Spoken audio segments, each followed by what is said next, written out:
ನಾಗಿನಿ, ನೀನು ಬಾ ಗಣೇಶನ ಮುಂದೆ. ನಿನ್ನ ಅಸಲಿಯತ್ ಏನು ಅಂತ ಎಲ್ರಿಗೂ ಗೊತ್ತಾಗುತ್ತೆ.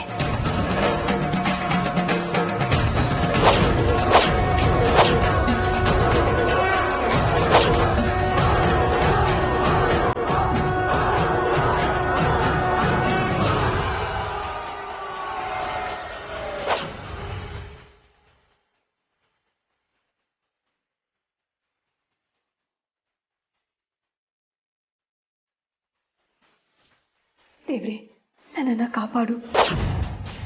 ಈ ಪರೀಕ್ಷೆಗೆ ನನ್ನನ್ನು ಒಡ್ಬೇಡ.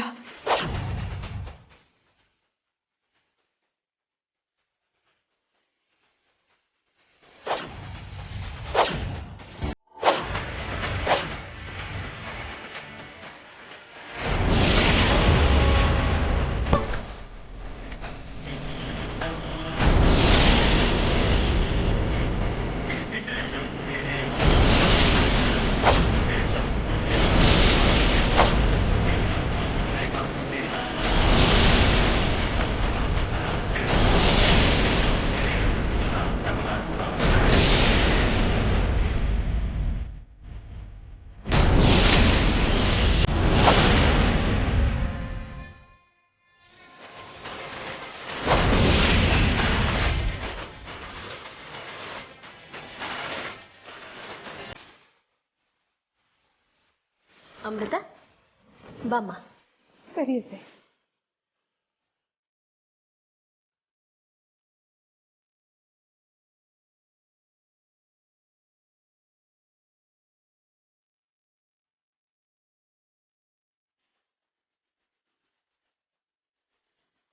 ಏನಾಗಿದೆ ಅಂತ ನನಗೆ ಗೊತ್ತಾಗ್ತಿಲ್ಲ. ಬಾಬಾ ಬರ್ತಾರಲ್ಲ, ಆಗ ನೀನೇನು ಮಾಡ್ತೀಯೋ ನೋಡ್ತೀನಿ.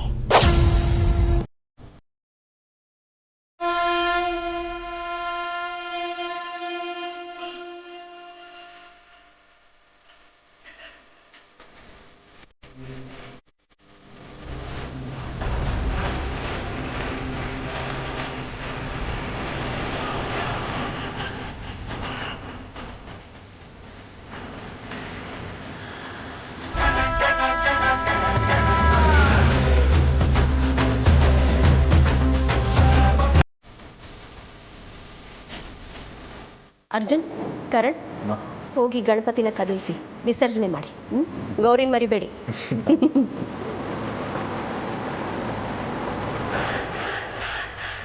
ಗಣಪತಿ ಬಪ್ಪ ಮೋರ್ಯ. ಮೋರ್ಯ. ಗಣಪತಿ ಬಪ್ಪ ಮೋರ್ಯ. ಮಂಗಳಮೂರ್ತಿ ಮೋರ್ಯ. ಗಣಪತಿ ಬಪ್ಪ ಮೋರ್ಯ.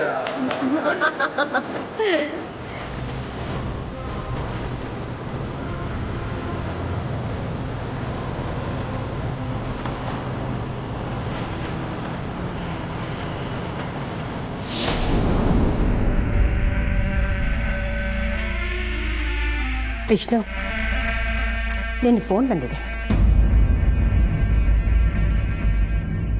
ಯಾರಂತ ಬಾ? ನನಗೆ ಗೊತ್ತಿಲ್ಲ ಕೊಡು. ಹಲೋ,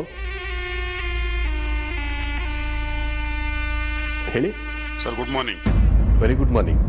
ಯಾರು ಹೇಳಿ? ಸರ್, ನಾನು NR ಕಂಪ್ನಿ ಜನರಲ್ ಮ್ಯಾನೇಜರ್ ಮಾತಾಡ್ತಾ ಇದ್ದೀನಿ. ಓಹೋ, ಹೇಳಿ ಹೇಳಿ, ಏನು ವಿಷಯ? ಸರ್, ನಿಮ್ಮ ಕಂಪ್ನಿ ಬಗ್ಗೆ ತುಂಬ ಕೇಳಿದ್ದೀವಿ. ನಿಮ್ಮ ಕಂಪ್ನಿ ಪ್ರಾಡಕ್ಟ್ನ ಆರ್ಡರ್ ಮಾಡೋಣ ಅಂತ. ತುಂಬ ಸಂತೋಷ. ಅದಕ್ಕೇನಂತೆ, ಕೊಟೇಶನ್ ಕಳಿಸ್ಕೊಡ್ತೀನಿ, ನೀವು ಫೈನಲ್ ಮಾಡಿ. ಸರ್, ಇಲ್ಲ, ನೀವು ನಮ್ಮ MDನ ಮೀಟ್ ಮಾಡಬೇಕು. ಯಾಕಂದರೆ ನಾಳೆ ಮಾರ್ನಿಂಗ್ ಅವರು UK ಹೋಗ್ತಿದ್ದಾರೆ. ಇವತ್ತೇ ಆರ್ಡರ್ ಕಾಪಿ ಕೊಟ್ಟು ಕನ್ಫರ್ಮ್ ಮಾಡ್ಕೋತಾರಂತೆ. ನಮ್ಮ ಕಂಪ್ನಿ ಅಡ್ರೆಸ್ಸು ನಾನು ಮೆಸೇಜ್ ಮಾಡ್ತೀನಿ. ಇವತ್ತೇ ಮೀಟ್ ಮಾಡಬೇಕಾ? ದಯವಿಟ್ಟು ಮೀಟ್ ಮಾಡಿ ಸರ್. ಓಕೆ, ಒಂದು 11-11:30 ಅಷ್ಟೊತ್ತಿಗೆ ಮೀಟ್ ಮಾಡ್ತೀನಿ. ಆಗ್ಬೋದಾ? ಪ್ಲೀಸ್ ಬನ್ನಿ ಸರ್. Okay, thank you. ನಮಸ್ತೆ.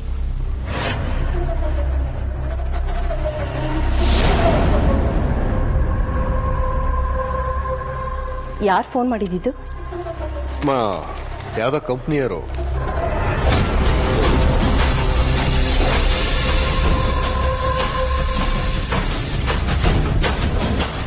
ಆರ್ಡ್ರಿಗೆ ಅಂತೇಳಿ ಫೋನ್ ಮಾಡಿದ್ರು. ಅವ್ರ MD ಏನೋ ಇವತ್ತೇ ಮೀಟ್ ಮಾಡಬೇಕು ಅಂತ ಹೇಳ್ತಾ ಇದ್ದಾರೆ.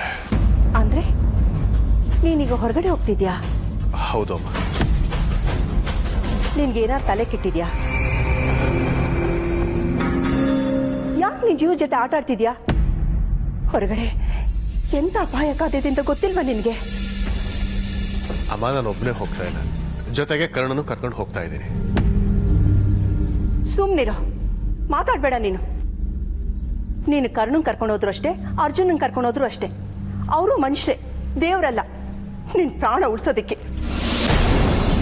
ಅಮ್ಮ, ಪಾಪ ಕೊಟ್ಟಿರೋ ತಾಯ್ತ ನನ್ನ ಹತ್ರ ಇದೆ. ನಿನಗೆ ಯಾವ ಆತಂಕನೂ ಬೇಡ, ನೆಮ್ಮದಿಯಾಗಿರು. ಯಾಕೋ ಹೇಳಿದ ಮಾತು ಕೇಳೋದಿಲ್ಲ ನೀನು. ಸರಿ, ಹೋಗ್ಬಿಡ್ಬಾ. ಆದ್ರೆ ಹುಷಾರು ಕಣೋ.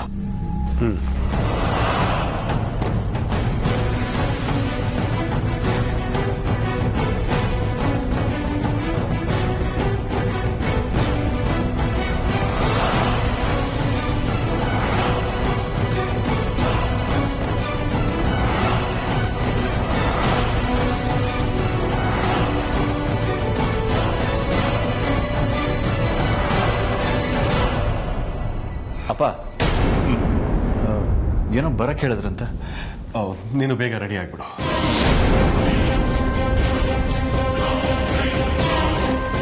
ಯಾಕಪ್ಪ? ಒಂದು ಕಂಪ್ನಿದು ಆರ್ಡರ್ ಬಂದಿದೆ, ಆ ವಿಷಯವಾಗಿ ಮಾತಾಡ್ಲಿಕ್ಕೆ ಹೋಗ್ತಾ ಇದ್ದೀನಿ. ಜೊತೆಗೆ ನೀನು ಬರುವಂತ. ಸರಿ ಅಪ್ಪ.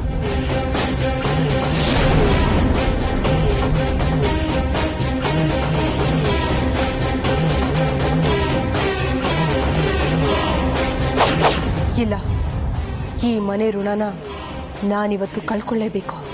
ಅಂದ್ಕೊಂಡ ಕಾರ್ಯನ ಅಂದ್ಕೊಂಡ ಸಮಯದೊಳಗೆ ಮುಗಿಸಿದ್ರೇನೆ ಅದಕ್ಕೆ ಒಂದು ಸಾರ್ಥಕತೆ ಅನ್ನೋದು ಸಿಗೋದು. ಇವತ್ತು ಹೇಗಾದ್ರೂ ಮಾಡಿ ವಿಷ್ಣುನ ಮುಗಿಸ್ಲೇಬೇಕು.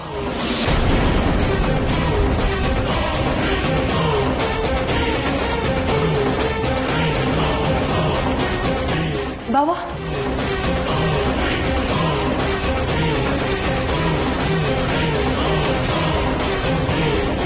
ನಿಮ್ಮಿಂದ ಒಂದು ಸಹಾಯ ಆಗಬೇಕಾಗಿತ್ತು. ನನ್ನಿಂದ ಸಹಾಯನ? ಅದೇನು ಹೇಳಮ್ಮ. ಅದು ಅರ್ಜುನ್ ಅವ್ರಿಗೆ 2-3 ದಿನದಿಂದ ಮನಸ್ಸು ಸರಿ ಇಲ್ಲ. ಅದಕ್ಕೆ ಮಾವನ ಜೊತೆ ಅರ್ಜುನ್ ಅವ್ರನ್ನ ಹೊರಗಡೆ ಕಳಿಸಿದ್ರೆ ಅರ್ಜುನ್ ಅವರು ಹೊರಗಡೆ ಹೋದಾಗೂ ಆಗುತ್ತೆ, ಅವ್ರ ಮನಸ್ಸಿಗೆ ನೆಮ್ಮದಿನೂ ಸಿಗುತ್ತೆ. ಆದರೆ ಅಪ್ಪ ಅವ್ರ ಜೊತೆಗೆ ನನಗೆ ಬಾ ಅಂತ ಹೇಳಿದ್ದಾರೆ. ಏನಾದರೂ ಕಾರಣ ಹೇಳಿ ಅರ್ಜುನ್ ಅವ್ರನ್ನ ಮಾವನ ಜೊತೆ ಕಳಿಸಿ. 2-3 ದಿನದಿಂದ ಅರ್ಜುನ್ ಅವರು ಮಾವನ ಜೊತೆ ಸರಿಯಾಗಿ ಮಾತಾಡ್ತಾ ಇಲ್ಲ. ಹೌದಾ? ಯಾಕೆ, ಏನಾಯ್ತು? ಅದೇ ನನಗೂ ಗೊತ್ತಾಗ್ತಾ ಇಲ್ಲ. ಮನೆ ಸೊಸೆಯಾಗಿ ಮನೆಯವ್ರನ್ನೆಲ್ಲ ಒಂದು ಮಾಡೋದು ನನ್ನ ಕರ್ತವ್ಯ. ಹಾಗೆ ಹಿರಿ ಮಗ ಆಗಿ ನಿಮ್ಮ ಕರ್ತವ್ಯ ಕೂಡ ಹೌದು. ಸರಿಮ್ಮ, ಅರ್ಜುನ ಅಪ್ಪನ ಜೊತೆ ನಾನೇ ಕಳಿಸ್ಕೊಡ್ತೀನಿ.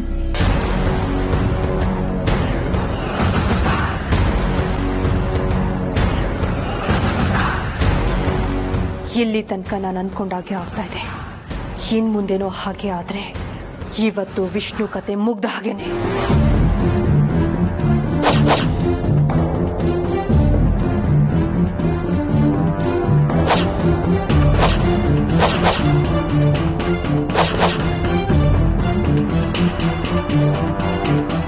ಹೇಗೋ ಅರ್ಜುನ್ ಅವ್ರನ್ನ ವಿಷ್ಣು ಜೊತೆ ಕಳ್ಸಾಯ್ತು ಅಂದ್ರೆ ಅರ್ಜುನ ರೂಪದಲ್ಲಿ ನಾನು ವಿಷ್ಣು ಜೊತೆ ಹೋಗಿ ಅವನ ಕತೆನ ಇವತ್ತು ಮುಗಿಸ್ತೀನಿ.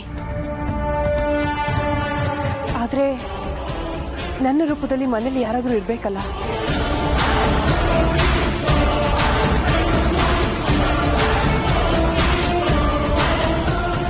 ಶೇಷ, ಶೇಷ,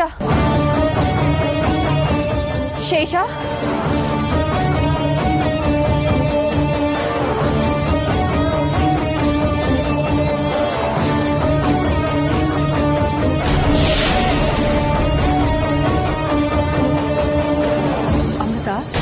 ಇದಕ್ಕಿದ್ದಾಗೆ ನನ್ನ ನೆನಪಿಸ್ಕೊಂಡ್ ಕಾರಣ? ಈಗ ನಿನ್ನ ಸಹಾಯ ನನಗೆ ಅನಿವಾರ್ಯ ಶೇಷ. ಹೇಳು ಅಮೃತ, ನಾನು ನಿನ್ಗೇನು ಸಹಾಯ ಮಾಡಲಿ? ಇವತ್ತು ಆ ವಿಷ್ಣು ಹೊರಗಡೆ ಹೋಗ್ತಾ ಇದ್ದಾನೆ. ಅವನನ್ನ ನಾನಿವತ್ತು ಮುಗಿಸ್ತೀನಿ. ಅದಕ್ಕೆ ನಾನು ನಿನಗೆ ಸಹಾಯ ಮಾಡಬೇಕು ಅಲ್ವಾ?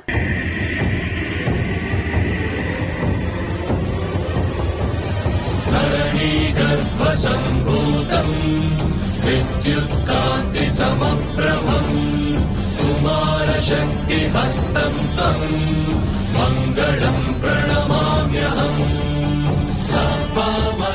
ತುಂಬಾ ಚೆನ್ನಾಗಿ ಯೋಚನೆ ಮಾಡಿದ್ಯಾ ಅಮೃತ. ಈ ಸಲ ವಿಷ್ಣುನ ಯಾರಿಂದಾನು ಉಳಿಸೋದಕ್ಕಾಗೋದಿಲ್ಲ, ಹಾಗೆ ಅವನಿಗೆ ನಿನ್ನಿಂದ ತಪ್ಪಿಸ್ಕೊಳ್ಳೋದಕ್ಕೂ ಆಗೋದಿಲ್ಲ ಅಮೃತ. ಶಿವ ಶಿವ ಶಿವ ಶಿವ ಶಿವ ಶಿವ ಶಿವ ಶಿವ ಶಂಕರ ಹರ ಹರ.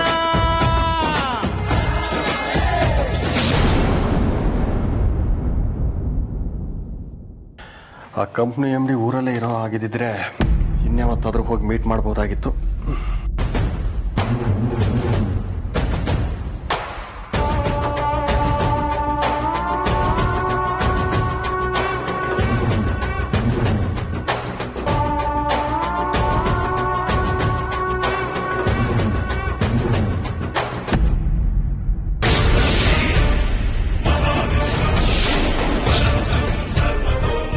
ಈ ಹೊಸ ತಾಯ್ತಕ್ಕೂ ಹಿಂದಿನಂತೆ ಶಕ್ತಿಗಳನ್ನ ತುಂಬಿಸಿದಾನೆ ಆ ಭೈರವ.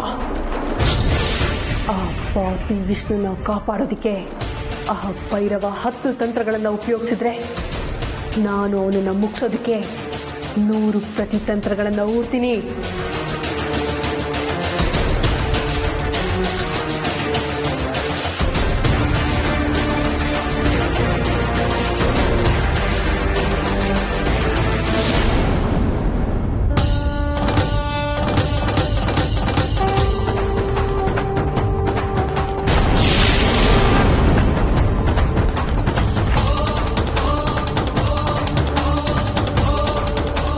ವಿಷ್ಣು, ಇವತ್ತು ನನ್ನಿಂದ ನಿನ್ನನ್ನು ಉಳಿಸ್ಕೊಳ್ಳೋದಿಕ್ಕೆ ಯಾರಿಂದನೂ ಸಾಧ್ಯ ಇಲ್ಲ.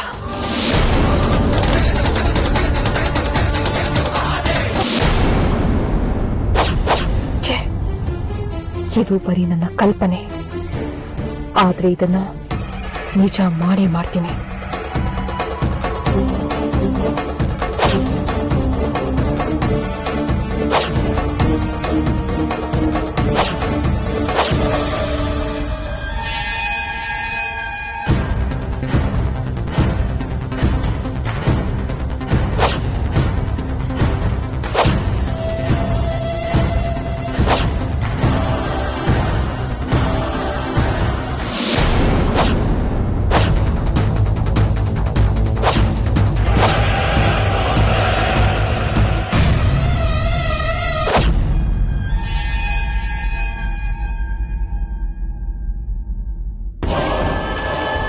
ಅಮೃತ, ಇಲ್ಲಿ ನೀನೇನ್ ಮಾಡ್ತಾ ಇದ್ಯಾ? ಅಲ್ಲ, ನೀನ್ ಯಾಕೆ ಹೀಗ ತಾಯ್ತನ ದುರ್ಗುಡ್ಕೊಂಡು ನೋಡ್ತಾ ಇದ್ದೆ? ಅಲ್ಲ ಅತ್ತೆ, ಆ ನಾಗಿಣಿಂದ ಮಾವ ಉಳ್ದಿರೋದೆ ಈ ತಾಯ್ತದಿಂದ, ಅದಕ್ಕೆ ಹಾಗೆ ನೋಡ್ತಾ ಇದ್ದೆ. ನೋಡು, ನಿಮ್ಮ ಮಾವನ ಬಗ್ಗೆ ಎಷ್ಟು ಕಾಳಜಿ ಇದೆ ಅಂತ ನಿಮಗೆ. ಅದು ಸರಿ, ನೀನೇನ್ ಮಾಡ್ತಾ ಇದೀಯ ನಮ್ಮ ರೂಮಲ್ಲಿ? ಅದು ಚಿಕ್ಕ ಮಾವ ಕಾಫಿ ಕುಡಿದಿರ್ಲಿಲ್ಲ, ಅದಕ್ಕೆ ಕಾಫಿ ಏನಾದರೂ ಬೇಕಂತ ಕೇಳೋದಕ್ಕೆ ಬಂದೆ. ಅಲ್ಲ, ರುದ್ರ ಅವನ ರೂಮಲ್ಲಿದ್ದಾನೆ, ಅವನಿಗೆ ಈಗ ತಾನೇ ನಾನು ಕಾಫಿ ಕೊಟ್ಬಿಟ್ಟು ಬಂದೆ. ನೀನೇನು ಮಾಡ್ತಾ ಇದೀಯ ಇಲ್ಲಿ? ಸರಿ, ಹೋಗ್ಲಿ ಬಾ, ತಡ ಆಯಿತು, ತಿಂಡಿ ರೆಡಿ ಮಾಡಬೇಕು. ಬಾ.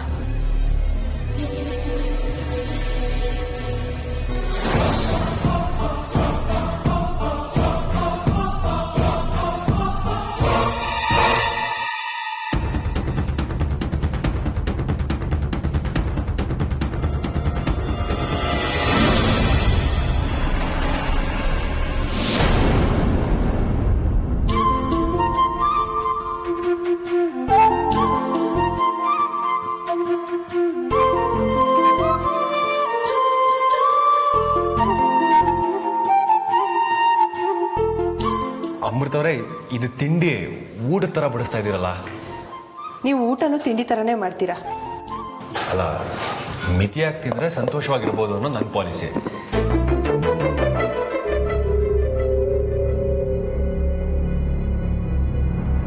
ಅರ್ಜುನ್, ಒಂದು ಫೇವರ್ ಆಗಬೇಕಾಗಿತ್ತಲ್ಲ? ಏನೋ ಹೀಗೆ ಕೇಳ್ತಿದ್ಯಾ? ಏನು ಹೇಳು. ಅದು ಇವತ್ತು ಪ್ರಕಾಶ್ ಇಂಡಸ್ಟ್ರೀಸ್ ಜೊತೆಗೆ ಮೀಟಿಂಗ್ ಇದೆ, ಅದಕ್ಕೆ ಅಪ್ಪನ ಜೊತೆ ನೀನು ಹೋಗೋಕ್ಕಾಗತ್ತಾ? ಅಷ್ಟೇ ತಾನೇ, ಹೋಗ್ತೀನಿ ಬಿಡು. ಎಷ್ಟೊತ್ತಿಗೆ? ಈಗ ತಿಂಡಿ ಮುಗಿಸ್ಕೊಂಡು ಹೊರಟ್ರೆ ಒಳ್ಳೇದು. ಹೌದಾ? ಹಾಂ. ಅಮೃತ ಅವರೇ, ನನ್ನ ಬಟ್ಟೆ ಹಂಚು ರೆಡಿ ಮಾಡ್ತೀರಾ? ಸರಿ ಅರ್ಜುನ್ ಅವರೇ.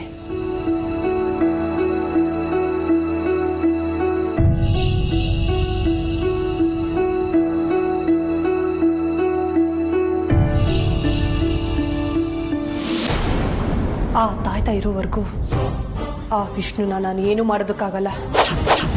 ವಿಷ್ಣು ಸಹಾಯಕ್ಕೆ ಆ ಭೈರವ ಬರ್ತಾನೆ ಅನ್ನೋದಕ್ಕೆ ಭೈರವ ಮನೆಯಲ್ಲಿಲ್ಲ.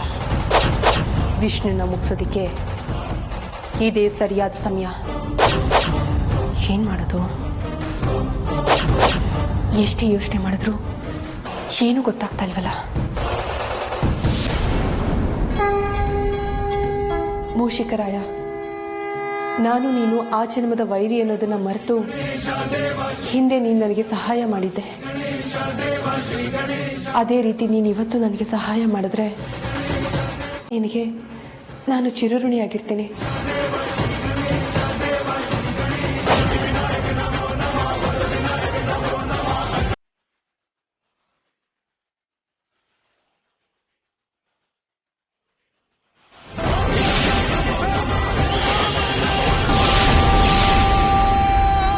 ನಿನ್ನ ಸಹಾಯಕ್ಕೆ ನಾನು ಸದಾ ಸಿದ್ಧವಾಗಿರ್ತೀನಿ. ನಾನು ಏನು ಮಾಡ್ಬೇಕು ಅನ್ನೋದನ್ನ ಹೇಳು. ಅದು ಶೇಷ, ನಾನು ಅಮೃತ ಅವರೇ, ಅಮೃತ ಅವರೇ. ಶೇಷ, ನೀನು ನಿನ್ನ ಮೂಲ ರೂಪಕ್ಕೆ ಹೋಗು.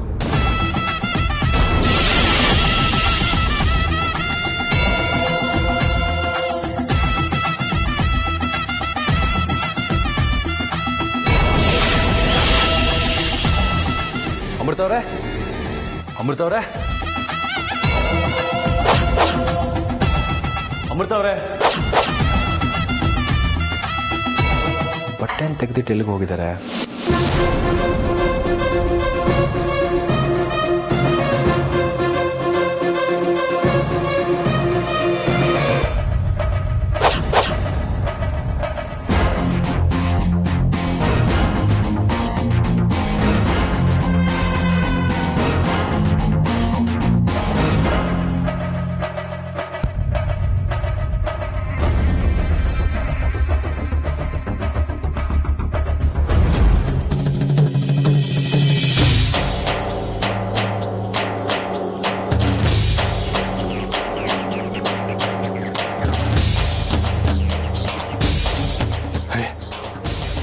ತಾಯ್ತಾ ಎಲ್ಲೋ ಹೋಯ್ತು?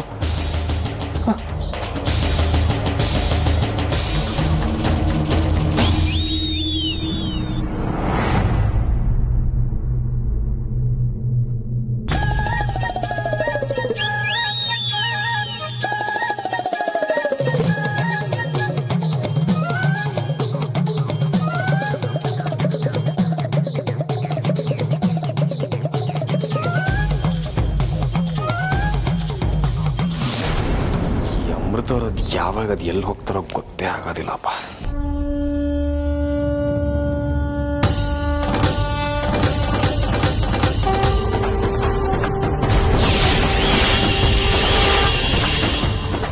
ಶೇಷ, ನಾನು ಅರ್ಜುನ ರೂಪ ಪಡ್ಕೊಂಡು ವಿಷ್ಣು ಜೊತೆ ಹೋಗ್ತೀನಿ.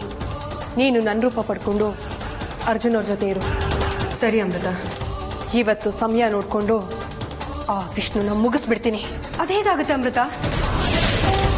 ಅವನ ಕತ್ತಲ್ಲಿ ಆ ಭೈರವ ಕೊಟ್ಟಿರೋ ತಾಯ್ತಾ ಇದೆ. ಅದು ಇರೋವರೆಗೂ ನೀನಲ್ಲ, ಬೇರೆ ಯಾವ ನಾಗನೂ ಅವನ ಮುಗಿಸೋದಿರ್ಲಿ ಅವನ ಹತ್ರ ಸುಳಿಯೋದಕ್ಕೂ ಸಾಧ್ಯ ಇಲ್ಲ ಅಮೃತ. ಹೌದು, ಅದು ನನಗೂ ಗೊತ್ತು. ಗೊತ್ತಿದ್ರು ಮತ್ ಯಾಕೆ ವ್ಯರ್ಥ ಪ್ರಯತ್ನ ಮಾಡ್ತಾ ಇದೆಯಾ? ಇದು ವ್ಯರ್ಥ ಪ್ರಯತ್ನ ಅಲ್ಲ ಶೇಷ. ನಿನ್ನ ಹಾಗೆ ನನ್ನ ಸಹಾಯಕ್ಕೆ ಆ ವಿಘ್ನೇಶ್ವರನ ವಾಹನ ಮೂಷಿಕರಾಯ ಬಂದಿದ್ದಾನೆ. ಅಂದ್ರೆ ಮೂಷಿಕರಾಯ ಆ ತಾಯ್ತನ ಅವನ ಕೈಗೆ ಸಿಗದಿರೋ ಹಾಗೆ ತಗೊಂಡು ಹೋಗಿದ್ದಾನೆ. ಈಗ ನಾನು ಅರ್ಜುನ ರೂಪದಲ್ಲಿ ಅವನ ಕೋಣೆಗೆ ಹೋಗಿ ನಾನೇ ಅವನನ್ನ ಹೊರಗಡೆ ಕರ್ಕೊಂಡು ಹೋಗ್ತೀನಿ. ತುಂಬಾ ಚೆನ್ನಾಗಿ ಉಪಾಯ ಮಾಡಿದ್ಯಾ ಅಮೃತ. ನೀನು ಯಾವುದೇ ಕಾರಣಕ್ಕೂ ಅರ್ಜುನ್ ಅವರನ್ನ ಕೋಣೆಯಿಂದ ಹೊರಗಡೆ ಬರೋದಕ್ಕೆ ಬಿಡಬೇಡ. ಆಯ್ತು, ನೀನ್ ನಿರಾತಂಕವಾಗಿ ನಿನ್ ಕೆಲಸನ ಮಾಡು. ಅರ್ಜುನ್ ಅವರನ್ನ ನಾನು ನೋಡ್ಕೊಳ್ತೀನಿ. ಅಷ್ಟು ಮಾಡಿ ಸಾಕು.